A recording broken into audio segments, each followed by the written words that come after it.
Assalamualaikum warahmatullahi wabarakatuh.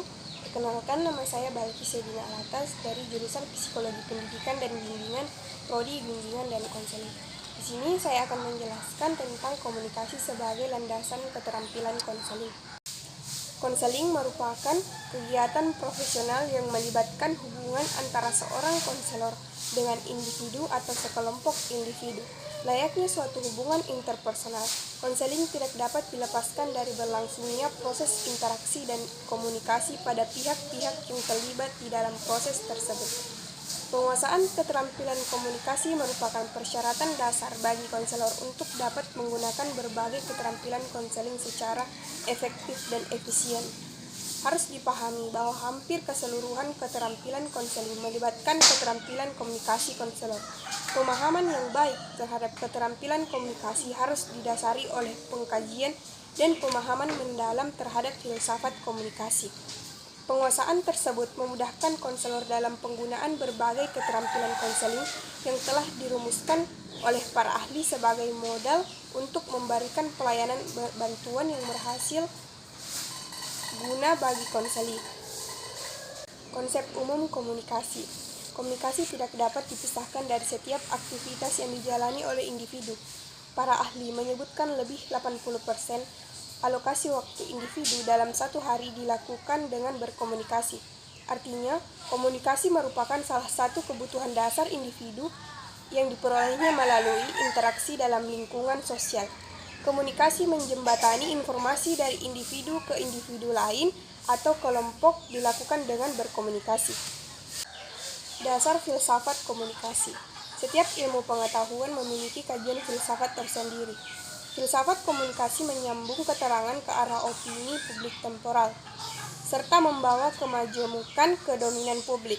Filsafat komunikasi berpihak pada situasi tertentu, momen tertentu, dan memberikan kontribusi tertentu bagi opini publik. Filsafat komunikasi memungkinkan perbedaan pendapat dengan penulis dan filsafat itu sendiri. Salah satu aliran filsafat yang paling banyak berkontribusi terhadap kajian komunikasi adalah filsafat pragmatisme, sementara filsafat analitik yang dikembangkan oleh Davidson tentang komunikasi memberikan perhatian lebih terhadap bahasa dan menjadikan sebagai cabang utama yang menempatkan pertanyaan sentral terhadap makna linguistik. Komunikasi sebagai modal dasar hubungan interpersonal. Komunikasi merupakan faktor penentu dalam kehidupan manusia. Melalui komunikasi, individu mengembangkan diri dan membangun hubungan dengan individu lain ataupun kelompok.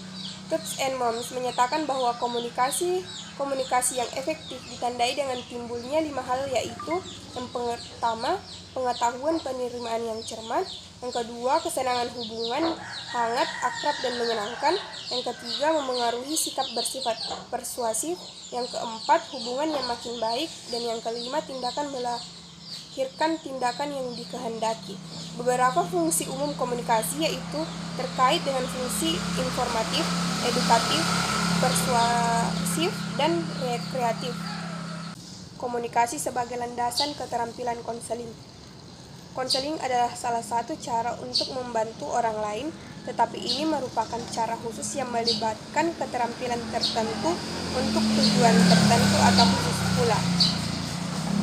Tujuan utama penggunaan keterampilan konseling adalah untuk membantu konseling mengembangkan keterampilan pribadi dan inner strength atau kekuatan batin, agar mereka dapat menciptakan kebahagiaan di dalam kehidupannya sendiri dan orang lain. Pemakaian keterampilan konseling oleh konselor dibagi menjadi 5 tujuan yang berbeda, yaitu yang pertama, support listening, memberi konseling, perasaan dipahami dan diafirmasi. Yang kedua, mengelola situasi bermasalah. Yang ketiga, problem manajemen. Yang keempat, mengubah keterampilan buruk konseling yang menciptakan masalah bagi konseling. Dan yang kelima, mewujudkan perubahan falsafah hidup. Tentunya kelima tujuan keterampilan konseling ini diselenggarakan oleh konselor dengan media komunikasi, baik melalui bahasa verbal maupun bahasa nonverbal. Pada intinya, keterampilan komunikasi konselor merupakan elemen utama dalam menyelenggarakan konseling. Mungkin hanya itu materi yang dapat saya sampaikan. Kurang dan lebihnya mohon dimaafkan. Wassalamualaikum warahmatullahi wabarakatuh.